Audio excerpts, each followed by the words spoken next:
Praise the Lord. கர்த்தருடைய நாமம் மகிமைப்படுவதாக. ஆண்டவரும் அன்பு இரட்சகருமாய் இருக்கிற இயேசுவின் நாமத்தில் இந்த காலை நேரத்தில் உங்கள் யாவரையும் வாழ்த்தி வரவேற்கிறோம். கர்த்தர் தாமே நம்மோடு இருந்து பெரிய காரியங்களை செய்வாராக. இந்த காலை நேரத்திலும் கர்த்தருடைய வார்த்தைக்கு நேராய் நாம் கடந்து போவதற்கு முன்பு ஒரு பாடலை பாடி தேவ நாமத்தை உயர்த்தி நாம் வார்த்தைக்கு நேராய் கடந்து போவோம். எல்லாருக்கும் தெரிந்த பாடல், என்னை நடத்திடும் தேவன் என்னோடு இருக்க பயமே எனக்கில்லையே என்ற பாடலை கரங்கள் தட்டி உற்சாகத்தோடு காலை நேரம் முழு பலத்தோடு நாம் பாடி கர்த்தருடைய வார்த்தைக்கு நேராய் நாம் கடந்து போகலாம். Thank you Holy spirit.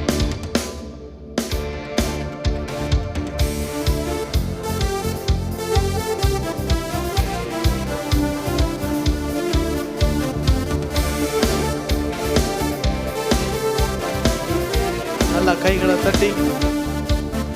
என்னை நடத்திடும் தேவன் என்னோடு இருக்க பயமே எனக்கில்லையே. நான் நம்பிடும் தேவன் என் துருகமாயிருப்ப கலக்கமே எனக்கில்லையே. என்னை நடத்திடும் தேவன் என்னோடு இருக்க பயமே எனக்கில்லையே. நல்ல கைகளை தட்டி. நாங்கள் நம்பிடும் தேவன் என் துருகமாயிருப்பதால் கலக்கமே எனக்கில்லையே. பயமில்லை, பயமில்லை, பயமில்லை, பயமில்லையே. நம் சார்பில் கர்த்தருண்டு பயமில்லையே. பயமில்லை, பயமில்லை, பயமில்லையே.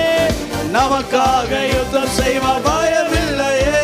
என்னை நடத்திடும் தேவன் என்னோடு இருக்க பயமே எனக்கில்லையே. நான் நம்பிடும் தேவன் என் துருகமாய் கலக்கமே எனக்கில்லையே. சிறு கூட்டமே நீ பயப்படாதே, கர்த்தர் என்றும் துணை நிற்கிறார். சிறு கூட்டமே நீ பயப்படாதே, கர்த்தர் என்றும் நம் துணை நிற்கிறார். எதிரிகள் வெள்ளம் போல் எதிராக வந்தாலும் ஆவியானவர் கொடியேற்றுவார். எதிரிகள் வெள்ளம் போல் எதிராக வந்தாலும் ஆவியானவர் கொடியேற்றுவார். பயமில்லை, பயமில்லை, பயமில்லையே. நம் சார்பில் கர்த்தர் உண்டு பயமில்லையே. பயமில்லை, பயமில்லை, பயமில்லையே. நமக்காக யுத்தம் செய்வார் பயமில்லையே. என்னை நடத்திடும் தேவன் என்னோடு இருக்க பயமே எனக்கில்லையே. நான் நம்பிடும் தேவன் என் துருகமாயிருப்பத கலக்கமே எனக்கில்லையே. சொல்லாமாய் நடத்திடும், என்னை நடத்திடும் தேவன் என்னோடு இருக்க பயமே எனக்கில்லையே. நான் நம்பிடும் தேவன் என் துருகமாயிருப்பதால் கலக்கமே எனக்கில்லையே. பயமில்லை, பயமில்லை, பயமில்லை, பயமில்லையே.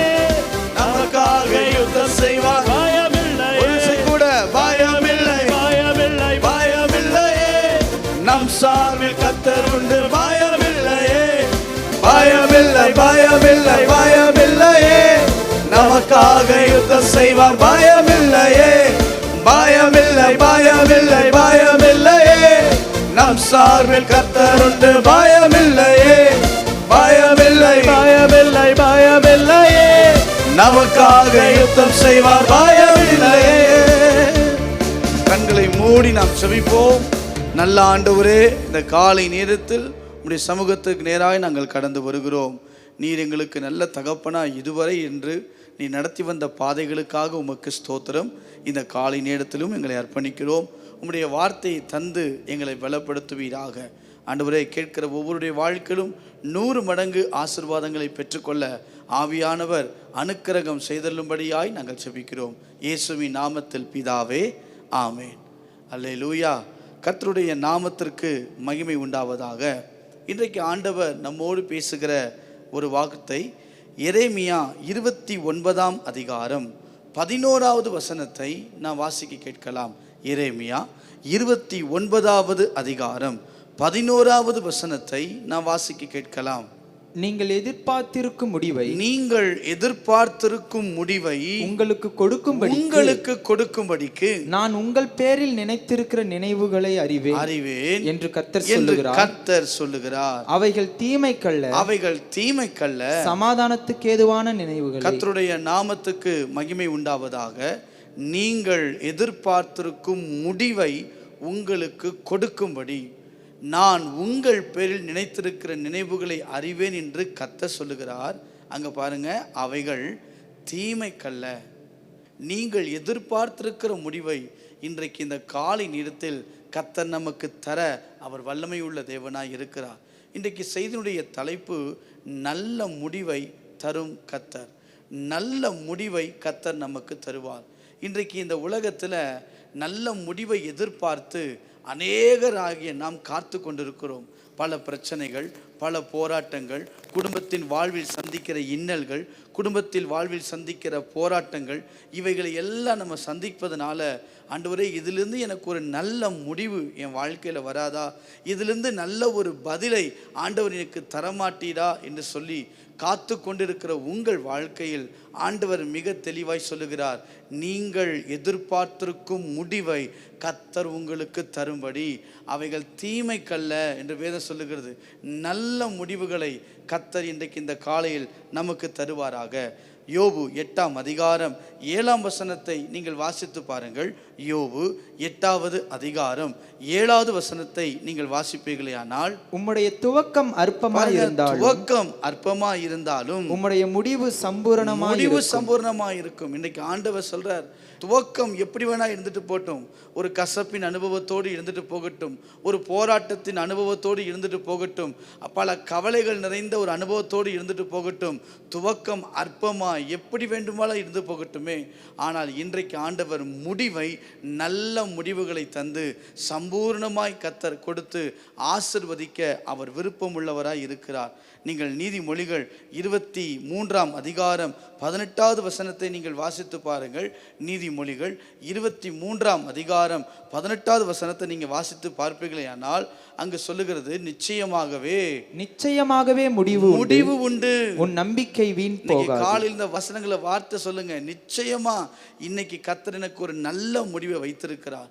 என் தொடக்கம் அற்பமாக இருந்திருக்கலாம், ஒருவேளை இன்னைக்கு நான் ஒரு கஷ்டத்தின் சூழ்நிலையை நான் வந்திருக்கலாம், இந்த காலை நேரத்தில் யாரிடமும் சொல்ல முடியாத ஒரு போராட்டத்தின் நிலையில் நாம் கடந்து வந்திருக்கலாம்.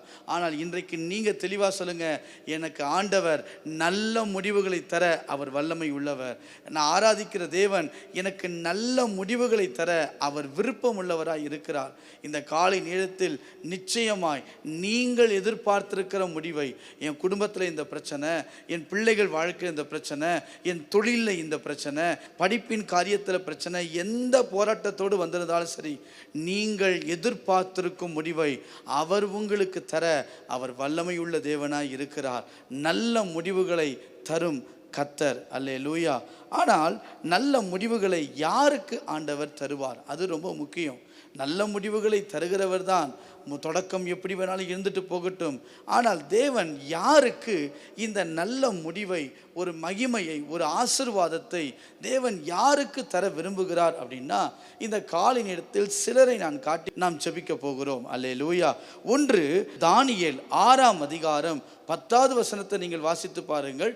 ஒன்றாவதாக தானியேல் 6ஆம் அதிகாரம் 10வது வசனத்தை நீங்கள் வாசித்து பாருங்கள். தானியேலோ வென்றால் அந்த பத்திரத்துக்கு கையெழுத்து வைக்கப்பட்டது என்று அறிந்த போதிலும் தன் வீட்டுக்குள்ளே போய் தன் மேல் அறையிலே எருசலேமுக்கு நேராக பலகணிகள் திறந்திருக்க அங்கே தான் முன் செய்து வந்தபடியே தினம் 3 வேளையும் தன் தேவனுக்கு முன்பாக முழங்கார்படியிட்டு ஜெபம் பண்ணி ஸ்தோத்திரம் செலுத்தினான். முதலாவதாக யாருக்கு தேவன் நல்ல முடிவுகளை அவர் தர விரும்புகிறார் அப்படின்னு சொன்னா, இங்கு ஜெபிக்கிறவர்களுக்கு தேவன் நல்ல முடிவை தர விரும்புகிறார்.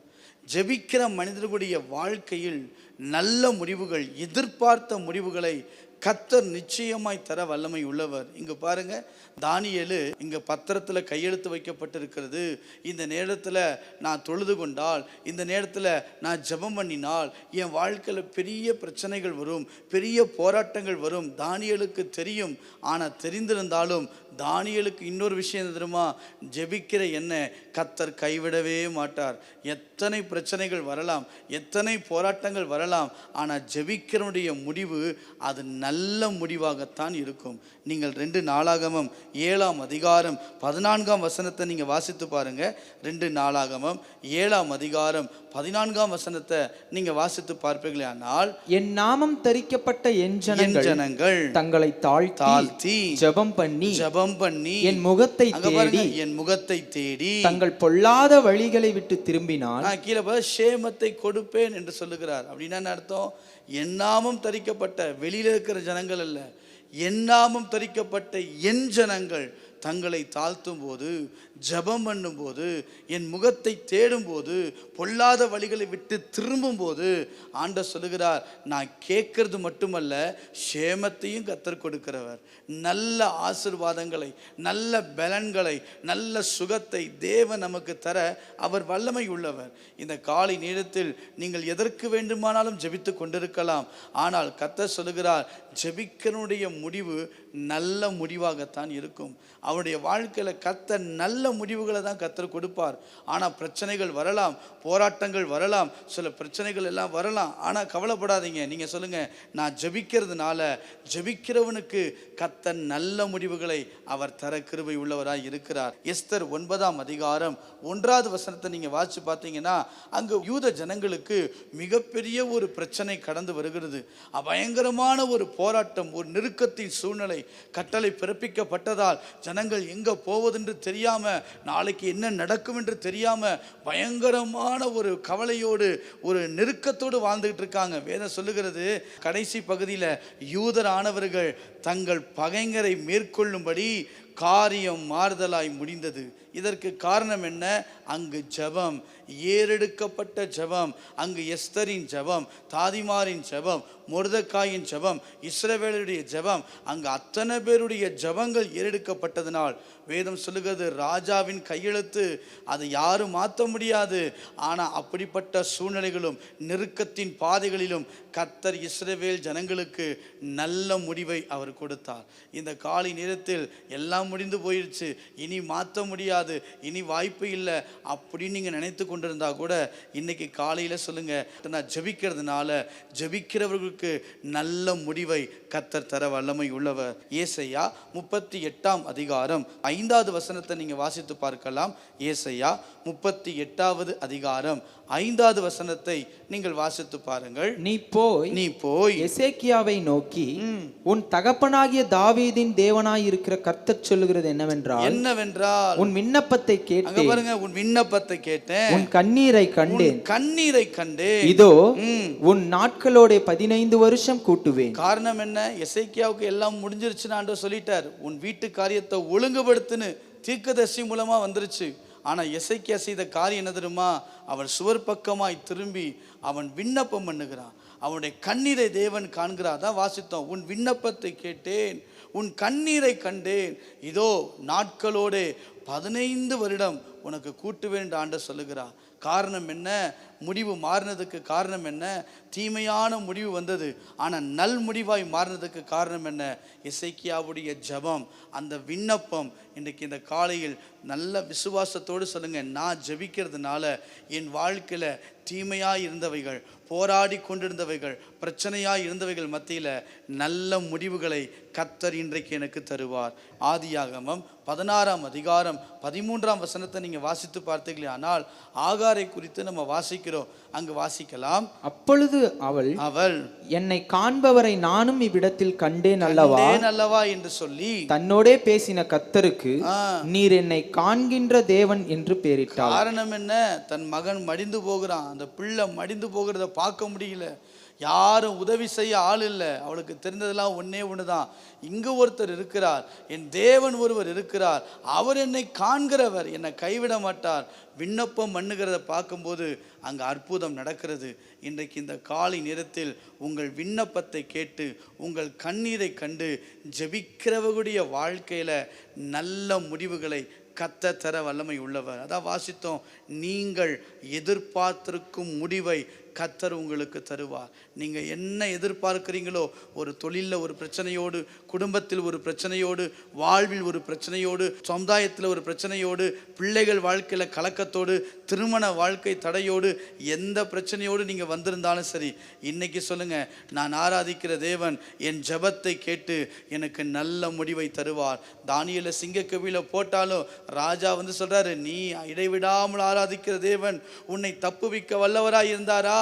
அங்கே தானியேல் சொல்லுவான், தப்புவிக்க வல்லவராய் இருந்தார். காரணம், நல்ல முடிவுகளை ஜெபிக்கிறவர்களுக்கு தேவன் தருவார். இரண்டாவதாக, யாருக்கு தேவன் நல்ல முடிவுகளை அவர் தருவார் அப்படின்னா, நீங்கள் வாசித்து பாருங்கள்.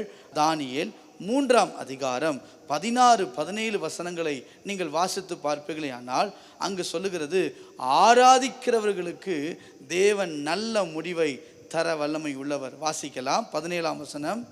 நாங்கள் ஆராதிக்கிற எங்கள் தேவன், நாங்கள் ஆராதிக்கிற எங்கள் தேவன் எங்களை தப்புவிக்க வல்லவராய் எங்களை தப்புவிக்க வல்லவராய் இருக்கிறார். அவர் எரிகிற அக்கினி சூளைக்கும், அவர் எரிகிற அக்கினி சூளைக்கும் ராஜாவாகி உம்முடைய கைக்கும் நீங்களாக்கி விடுவிப்பார். அங்க நீங்க வாசித்து பார்த்தீங்கன்னா தெரியும், என் கைக்கு தப்புவிக்க தேவன் யார்? என் கைக்கு யாருப்பா உங்களை தப்புவிக்க முடியும்? ராஜா அப்படிதான் சொல்லுவாரு, என் கைக்கு உங்களை யார் தப்புவிக்க முடியும்? ஆச்சரியமா இருந்தது. ஆனால் உண்மைதான், உதவி செய்ய யாரும் இல்லை, சப்போர்ட் பண்ணி பேச யாரும் இல்லை. எரிகிற அக்கினி சூளை 7 மடங்கு இருந்தது, என்ன செய்வதுன்னு தெரியலை. ஆனால் அந்த நேரத்தில் கூட அவர்கள் சொல்கிறாங்க, நாங்கள் ஆராதிக்கிற தேவன் எங்களை தப்புவிப்பார், நல்ல முடிவை தருவார். நீங்கள் நினைக்கலாம், அதோடு நாங்கள் எரிஞ்சிருவோம், அதோடு கருகிடுவோம், அந்த அக்கினி சூளை எங்கள் வாழ்க்கையில் எல்லாம் முடிச்சிருன்னு நினைக்கலாம். அது மனிதனுடைய பார்வை. ஆனால் அதிலிருந்து ஒரு துவக்கத்தை தர நம்முடைய தேவனால் முடியும். இன்றைக்கு நீங்கள் சந்தித்து கொண்டிருக்கிற சில பிரச்சனைகள் அதோடு முடிஞ்சு போச்சு, இனி வாழ்க்கையே இல்லை, இனி வாய்ப்புகளே இல்லை நீங்கள் நினைத்தீங்கன்னா, இன்னைக்கு சொல்லுங்கள், எனக்கு நல்ல முடிவு அவர் கொடுப்பார். ஏன் தெரியுமா? நான் ஆராதிக்கிற தேவன் சர்வ வல்லமை உள்ளவர், அவர் நிச்சயமாய் காரியங்களை செய்வார். தாவீதுடைய வாழ்க்கையில் பாருங்கள், ஆடுகள் பின்னாடி போய்கொண்டிருந்த ஒரு மனிதன், அவனுடைய முடிவு பாருங்க, ராஜ்ய பாரத்தில் தேவன் கொண்டு வந்து நிறுத்தினார். 2 நாளாகமம் 20ஆம் அதிகாரம் 22வது வசனத்தை நீங்கள் வாசித்து பார்த்தீர்களானால், அவர்கள் பாடி துதி செய்ய தொடங்கின போது யூதாவுக்கு விரோதமாய் வந்து பதிவிருந்த அம்மோன் புத்திரரையும், அங்க பாருங்க, நீங்க வாசிச்சு பார்த்தா தெரியும், எல்லா எதிராளிகளையும், எல்லா எதிர்த்து வந்தவர்களையும் பாடி துதி செய்ய தொடங்கின போது வெட்டுண்டு விழுந்தார்கள். இந்த காலை நேரத்தில் நல்லா ஆராதிங்க, ஆண்டவரை மகிமைப்படுத்த ஆரம்பிங்க, துதிக்க ஆரம்பிங்க. ஏன்னா துதிகள் மத்தியிலே அவர் பிரியப்படுகிறவர், துதிகளின் மத்தியிலே உலாவுகிறவர், துதிகளுக்குள் வாசம் பண்ணுகிறவர், துதிக்குள்ள எழுந்தருளுகிற தேவன். நீங்கள் பாடி துதி செய்யும் போது, ஒரு பிரச்சனை போராட்டம் வரும்போது, பவுலும் சீலாவும் பயங்கர நெருக்கத்தில் பாடின போது சிறைச்சாலையின் எல்லா கதவுகள் அசைந்தன. அதே போல இன்றைக்கு இந்த காலை நேரத்தில் ஆராதிக்க துதிக்க நீங்கள் தொடங்குவீர்களே ஆனால் நல்ல முடிவை கர்த்தர் உங்களுக்கு தருவார். மூன்றாவதாக, விசுவாசிக்கிறவர்களுக்கு நல்ல முடிவை தருவார். யாருக்கு தேவன் நல்ல முடிவுகளை தருவார்? விசுவாசிக்கிறவர்களுக்கு. எபிரேயர் 11ஆம் அதிகாரம் 6வது வசனத்தை நீங்கள் வாசித்து பாருங்கள். எபிரேயர் 11ஆம் அதிகாரம் 6வது வசனத்தை நீங்கள் வாசித்து பார்ப்பீர்களானால், விசுவாசம் இல்லாமல் தேவனுக்கு பிரியமாயிருப்பது கூடாத காரியம். ஏனென்றால் தேவனிடத்தில் சேருகிறவன் அவர் உண்டென்றும் அவர் தம்மை தேடுகிறவர்களுக்கு பலன் அளிக்கிறவர் என்றும் விசுவாசிக்க வேண்டும். அதான் முக்கியம். பலன் அளிக்கிறவர். யாருக்கு நல்ல முடிவுகளை தருவார்னா, விசுவாசத்தோடு இருக்கிறவங்க. அவர் செய்வார், அவர் நடத்துவார், இந்த காரியங்கள் மாறுதலாய் முடியும், அற்புதம் நடக்கும், விடுதலை உண்டாகும் சொல்லி அவர் மேலே விசுவாசமாக இருப்போம்னா கர்த்தர் பலனளிக்கிறவராய் இருக்கிறார்னு வாசிக்கிறோம். நீங்கள் பாருங்கள், ஆதியாகமம் 15ஆம் அதிகாரம் 6ஆம் வசனத்தை நீங்கள் வாசித்து பார்ப்பீர்களானால் அங்கு சொல்லுகிறது, ஆபிரகாம் விசுவாசித்தான். வாசிக்கலாம். அவன் கர்த்தரை விசுவாசித்தான், அதை அவர் அவனுக்கு நீதியாக எண்ணினாராம். அங்க ஒன்றுமே இல்லை, குழந்தை இல்லை, தேவை உண்டு, மிக முக்கியமான காரியம். ஆனால் வேதம் சொல்லுகிறது, கர்த்தரை விசுவாசித்தான். அவன் முடிவு, நல்ல முடிவை கர்த்தர் கொடுத்தார். அவன் ஜெபத்துக்கு பதில தேவன் தந்தார். நீங்கள் தானியேல் 6ஆம் அதிகாரம் 23ஆவது வசனத்தை வாசிச்சு பாருங்க. சிங்கங்கள் சேதப்படுத்தவில்லை சொல்லுகிறது நம்ம வாசிக்கலாம். நல்ல முடிவுகளை கர்த்தர் தர வல்லமை உள்ளவர். காரணம் என்ன? தானியேலுக்குள்ளே இருந்த விசுவாசம், தானியேலுக்குள்ளே இருந்த அந்த வைராக்கியம். கர்த்தர் என்னை விடமாட்டார், எந்த பிரச்சனை வந்தாலும் அவர் என்னை தூக்கி எடுத்துட்டு போவார். ஒரு நம்பிக்கை அங்கே இருந்ததுனால தானியேலை கர்த்தர் உயர்த்தினார். தானியேலை மாத்திரமல்ல, நீங்கள் மத்தேயு 8ஆம் அதிகாரம் 26ஆவது வசனத்தை நீங்கள் வாசித்து பாருங்கள். மத்தேயு 8ஆவது அதிகாரம் 26ஆவது வசனத்தை வாசிக்கலாம். அதற்கு அவர், அற்ப விசுவாசிகளே, ஏன் பயப்படுகிறீர்கள்? ஏன் பயப்படுறீங்க என்று சொல்லி எழுந்து காற்றையும் கடலையும் அதட்டினார். அங்க பாருங்க, எல்லாரும் பயப்படுறாங்க. பயங்கரமான ஒரு காற்றும் புயலும் வீசுறதுனால பயப்படுறாங்க. என்ன செய்வோம், அமிழ்ந்து போயிடுவோம், அவ்வளோதான், எல்லாரும் பயம் வந்துருச்சு. ஆனால் அங்கே சொல்கிறாரு, ஏன்பா பயப்படுறீங்க, நான் உங்களோடு இருக்கிறேன்லவா. காற்றையும் கடலையும் அதட்டினார். இன்றைக்கு இந்த காலை நேரத்தில் உங்கள் வாழ்க்கையில் வீசிக்கொண்டிருக்கிற சில புயல்கள், உங்கள் வாழ்க்கையில் வீசிக்கொண்டிருக்கிற சில கடல் அலைகள், அதை பார்த்து இன்றைக்கி நீங்கள் சொல்லுங்கள், நான் பயப்பட போவதில்லை. காரணம், நான் ஆராதிக்கிற தேவன், நான் ஜெபிக்கிறவர், நான் விசுவாசிக்கிறவர், அவர் எனக்கு நல்ல முடிவுகளை தர வல்லமை உள்ளவர். நல்ல முடிவுகள் பெறணுமா, ஆண்டு பதில் தரணுமா, ஜெபித்ததுக்கு ஆண்டு காரியங்களை நடப்பிக்கணுமா, விசுவாசம் ரொம்ப முக்கியம். விசுவாசம் இல்லைன்னா எந்த அற்புதங்களும் நடக்காது. நீங்கள் மத்தேயு 13ஆம் அதிகாரம் 58ஆவது வசனத்தை வாசிச்சு பாருங்க. மத்தேயு 13ஆம் அதிகாரம் 58ஆவது வசனத்தை நீங்க வாசித்து பாருங்கள். அவர்களுடைய அவிசுவாசத்தின் நிமித்தம் அவர் அங்கே அநேக அற்புதங்களை செய்யவில்லை. அந்த அவிசுவாசத்தின் நிமித்தம் அநேக அற்புதங்களை செய்ய முடியல. அவர் நல்லவர் தான், அவர் விடுதலை தருகிறவர் தான், நன்மை செய்கிறவராய் சுற்றி திருந்தவர் தான். ஆனால் வேதம் சொல்லுகிறது, அந்த பட்டணத்துக்கு வந்தபோது அவர்களுடைய அவிசுவாசத்தின் நிமித்தம், நல்லா யோசிச்சு பாருங்க, 4 பேர் திமிர்வாதக்காரனை தூக்கிட்டு வராங்க. அவர்கள் விசுவாசத்தை கண்டு அந்த திமிர்வாதக்காரனை சுகமாக்குறார். ஆனால் இங்கேயும் அந்த பட்டணத்துக்குள்ளே வரும்போது அவர்களுடைய அவிசுவாசத்தின் நிமித்தம் அநேக அற்புதங்களை அவரால் செய்ய முடியலை. இன்றைக்கி காலை நேரத்தில் ஏன் அற்புதம் நடக்கலை? எனக்குள்ளே இருக்கிற அவிசுவாசம். இன்றைக்கி சொல்லுங்கள், நான் விசுவாசிக்கிற ஆண்டவரே, நான் விசுவாசிக்கிறவர் இன்னார் என்று அறிந்திருக்கிறேன். இன்றைக்கி விசுவாசிக்கும் போது என் தேவன் எனக்காய் நல்ல முடிவுகளை அவர் தருவார். நீங்கள் எதிர்பார்த்திருக்கும் முடிவை கர்த்தர் நமக்கு தந்து நம்மை நடத்த அவர் வல்லமையுள்ளவராய் இருக்கிறார். அல்லேலூயா. மத்தேயு 15:28 வசனத்தை நீங்கள் வாசித்து பாருங்கள். மத்தேயு 15ஆம் அதிகாரம் 28வது வசனத்தை வாசிங்கன்னா, இயேசு அவளுக்கு பிரதியுத்தரமாக, ஸ்திரீயே, உன் விசுவாசம் பெரியது, நீ விரும்புகிறபடி உனக்கு ஆகக் கடவுளே என்றார். நீ விரும்புகிறபடி, நீ என்ன விரும்பினியோ அது ஆக கடவுள். இன்னைக்கு இந்த காலையில் சொல்ல முடியும், உங்கள் விசுவாசம் பெரிதாக இருக்குமானால், விசுவாசத்தோடு நாம் ஜெபிப்போமானால், விசுவாசத்தோடு ஆராதிப்போமானால், விசுவாசமாய் தேவ சமூகத்தில் காத்திருப்போமானால், நிச்சயமாய் சொல்ல முடியும், நாம் விரும்புகிறதை நமக்கு தந்து நம்மை ஆசிர்வதிக்கிற தேவன் அவர். நல்ல முடிவுகளை அவர் தருவார். 4வதாக நீங்கள் வாசியுங்கள், யாருக்கு தேவன் நல்ல முடிவை தருவார் அப்படின்னா, யோபு 1ஆம் அதிகாரம் 1வது வசனத்தை வாசிச்சு பார்த்தீங்கன்னா, தேவனுக்கு பயப்படுகிறவர்கள் மேல் நல்ல முடிவை கர்த்தர் கொண்டு வந்து தருகிறார். வாசிக்கலாம். ஊத்ஸ் தேசத்திலே யோபு என்னும் பேர் கொண்ட ஒரு மனுஷன் இருந்தான். அந்த மனுஷன் உத்தமனும் சன்மார்க்கனும் தேவனுக்கு பயந்து, அங்க பாருங்க, தேவனுக்கு பயந்து பொல்லாப்புக்கு விலகுகிறவனுமாய் இருந்தான். தேவனுக்கு பயந்து, கர்த்தருக்கு பயப்படுகிற ஒரு மனிதனுடைய வாழ்க்கையில என்ன கஷ்டங்கள் நெருக்கங்கள் வந்தாலும் கடைசியா நல்ல முடிவுகளை கர்த்தர் அந்த மனிதனுக்கு கொடுக்கிறார். யோபுடைய வாழ்க்கையில் முடிவு எப்படி தெரியுமா இருந்தது? நடுவில் நிறைய கஷ்டங்கள் வந்தது, இழப்புகள் வந்தது, போராட்டங்கள் வந்தது. ஆனால் தேவனுக்கு பயப்படுகிற ஒரு மனிதனாக இருந்ததுனால அவனை கர்த்தர் முன்னிலைமையை பார்க்கலும் பின்னிலைமையை 2 மடங்கு கர்த்தர் ஆசீர்வதித்தார்னு வாசிக்கிறோம். இந்த காலை நேரத்தில் கர்த்தருக்கு பயப்படுகிற பயம் நம்ம வாழ்க்கையில் ரொம்ப முக்கியம்.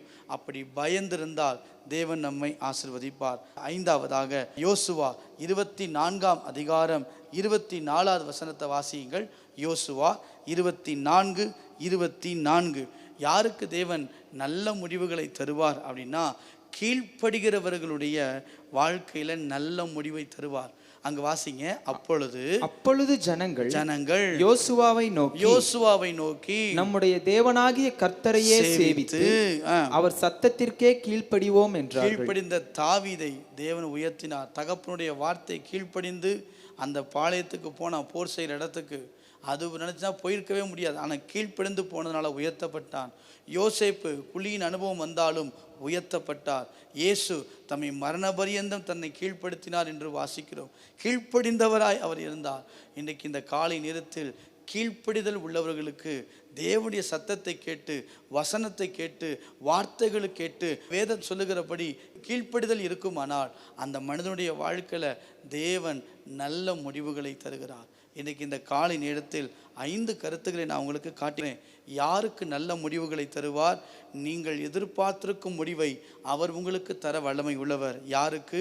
1, ஜெபிக்கிறவர்களுக்கு நல்ல முடிவை கர்த்தர் நிச்சயமாய் தருவார். 2வது, ஆராதிக்கிறவர்களுக்கு நல்ல முடிவை கர்த்தர் நிச்சயமாய் தருவார். 3, விசுவாசிக்கிறவர்களுக்கு எதிர்பார்த்திருக்கிற நல்ல முடிவை தந்து ஆசீர்வதிப்பார். 4வதாக, கர்த்தருக்கு பயப்படுகிறவர்களுக்கு நல்ல முடிவை தந்து தேவன் ஆசீர்வதிப்பார். 5வதாக, கீழ்ப்படுகிறவர்களுக்கு எதிர்பார்த்திருக்கிற நல்ல முடிவை தந்து தேவன் ஆசீர்வதிக்க வல்லமை உள்ளவர். இந்த காலை நேரத்தில் ஆண்டவர் சமூகத்தில் சொல்லுங்கள், நான் நல்ல முடிவை இன்றைக்கி நான் பெற்றுக்கொள்ள போகிறேன். நான் துவக்கம் எப்படி இருந்தாலும் சரி, இன்றைக்கி நான் எந்த போராட்டத்தோடு வந்திருந்தாலும் சரி, எந்த பிரச்சனைகளோடு வந்திருந்தாலும் சரி, நான் ஆராதிக்கிற தேவன் எனக்கு நல்ல முடிவுகளை தந்து, எதிர்பார்த்திருக்கும் முடிவுகளை தந்து என்னை ஆசீர்வதிக்கிற தேவனாக இருக்கிறார். கடைசி அந்த வசனத்தை வாசிக்கலாமா? எரேமியா 29ஆம் அதிகாரம் 11வது வசனத்தை வாசித்து நாம் முடிக்கப் போகிறோம். எரேமியா 29ஆம் அதிகாரம் 11வது வசனத்தை நீங்கள் வாசியுங்கள்.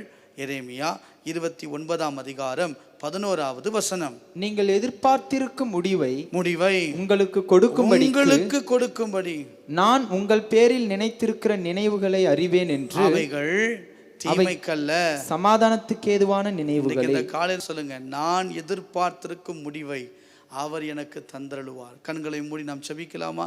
Thank you Holy spirit. நல்ல ஆண்டவரே, உம்மை நன்றியோடு நாங்கள் ஸ்தோத்தரிக்கிறோம். தகப்பனே, இந்த வார்த்தையை கேட்டுக்கொண்டிருக்கிற ஒவ்வொருடைய வாழ்க்கையிலும் ஒரு அற்புதம் நடக்கட்டும். ஆண்டவரே, நல்ல முடிவுகளை தந்து இதுவரை நினைத்திராத, இதுவரை எதிர்பார்த்திராத அற்புதங்களை கர்த்தர் செய்ய போவதற்காய் நன்றி. இந்த காலை நேரத்தில் வந்த ஒருவரை கூட வெறுமையாய் நீர் அனுப்புவதில்லை ஆண்டவரே. உம்முடைய வார்த்தை இப்படியாக சொல்லுகிறதே ஆண்டவரே, எதிர்பார்த்திருக்கிற முடிவை தருகிறவர். இவங்க என்னெல்லாம் எதிர்பார்த்து வந்தாங்களோ, சுகத்திற்காக வந்திருக்கலாம், விடுதலைக்காக வந்திருக்கலாம், ஆசீர்வாதத்துக்காக வந்திருக்கலாம், தொழில் காரியங்களுக்காக வந்திருக்கலாம், பிள்ளைகளுடைய எதிர்கால வாழ்க்கைக்காக வந்திருக்கலாம். எத்தனையோ எதிர்பார்ப்புகளோடு உம்முடைய சமூகத்தை நோக்கி வந்த ஒருவரை கூட வெறுமையாய் நீ அனுப்ப போவது இல்லை. ஆசீர்வாதங்களை தந்து, மேன்மைகளை தந்து அவர்களை உயர்த்த போவதற்காய் ஸ்தோத்திரம். உம்முடைய மகிமை வெளிப்படட்டும் என்று சொல்லி நான் செபிக்கிறேன். காலை நேரத்தில் ஜெபத்தை பதிவிட்டு கொண்டிருக்கிற ஒவ்வொருவருக்காக ஸ்தோத்திரம். ஒவ்வொருடைய ஜெபங்களையும் கேட்டு தேவன் அற்புதங்களை செய்வீராக. நல்ல முடிவுகளை, எதிர்பார்த்திருக்கிற முடிவுகளை தேவன் இவர்கள் வாழ்க்கையை தந்து இவர்களை உயர்த்த போவதற்காய் ஸ்தோத்திரம். மேன்மைப்படுத்த போவதற்காய் ஸ்தோத்திரம். ஆசீர்வதிக்க போவதற்காய் ஸ்தோத்திரம். தேவரீர் மகிமைப்படுவீராக. உம்முடைய நாமம் உயர்ந்திருப்பதற்காய் நன்றி. இயேசுவின் நாமத்தில் செபிக்கிறோம் நல்ல பிதாவே. சேர்ந்து சொல்லுவோம், என் ஆத்துமாவே கர்த்தரை ஸ்தோத்திரி, என் முழு உள்ளமே பரிசுத்த நாமத்தை ஸ்தோத்திரி. என் ஆத்துமாவே கர்த்தரை ஸ்தோத்திரி, அவர் செய்த சகல உபகாரங்களையும் மறவாதே. ஆமென். கர்த்தர் தாமே நம்மோடு இருந்து நம்மை ஆசீர்வதிப்பாராக. ஆமென்.